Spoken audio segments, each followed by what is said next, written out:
किनारे कौशलपुरी में एक सुंदर नगरी अयोध्या थी। इसी नगरी में महाराज रघु के वंशज महाराज दशरथ राज करते थे।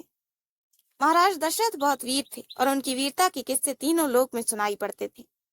देव से लेकर असुरों तक सभी उनका आदर करते थे। वे बहुत प्रजाप्रिय थे। उनकी 3 रानियां थीं, कौशल्या, सुमित्रा और कैकेयी। तीनों ही बहुत अच्छे आचरण वाली और हरि भक्तिनी थीं। राजा दशरथ का राज्य बड़ा ही सुंदर था, जहाँ किसी को कोई तकलीफ न थी। एक यही में था त्राण, ना थी भूप की कोई संतान।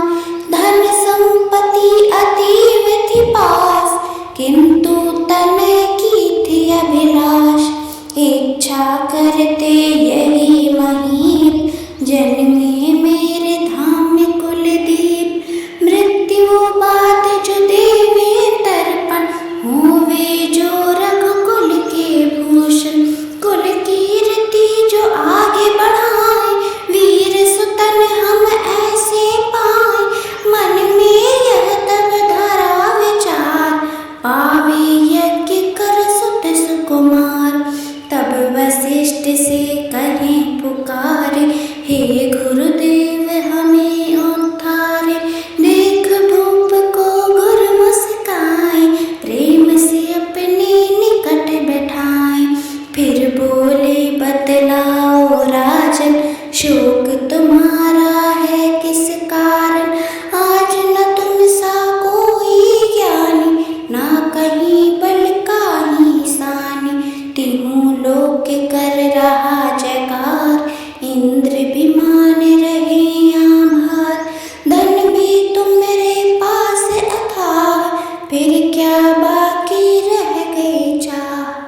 कहें वशिष्ठ पा चुके तुम तो यह तिहुलोक, फिर किस कारण कर रहे हे नरेश यह शोक। राजा दशरथ के पास सब कुछ था, पर उनके मन में एक भारी दुख था। उन्हें सारी धन संपदा, सुख सुविधा, राजपाट, यहाँ तक कि सारा संसार भी व्यर्थ जान पड़ता था। उनके मन में एक पुत्र पाने की इच्छा थी, जो उनके वंश को आगे बढ़ा सके। वे अपनी यह इच्छा लेकर गुरु वशिष्ठ के पास पहुंचे। गुरुदेव ने उन्हें प्रेम से बिठाया और आने का कारण पूछा। तब महाराज दशरथ ने कहा, भूप कहीं लेकर उछ्वास, हृदय हमारे एक ही आस।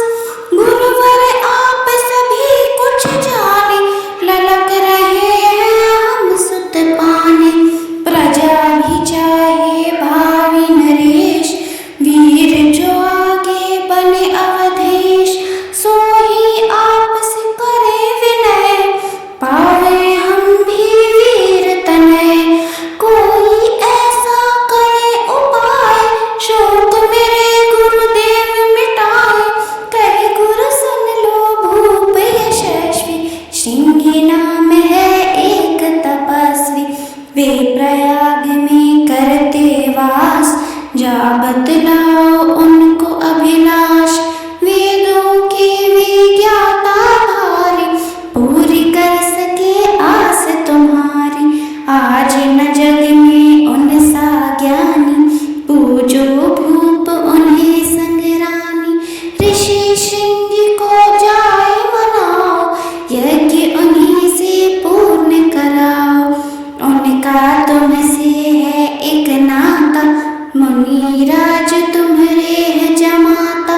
नहीं करेंगे सो इनकार, बिनती होगी तुम्हारी स्वीकार।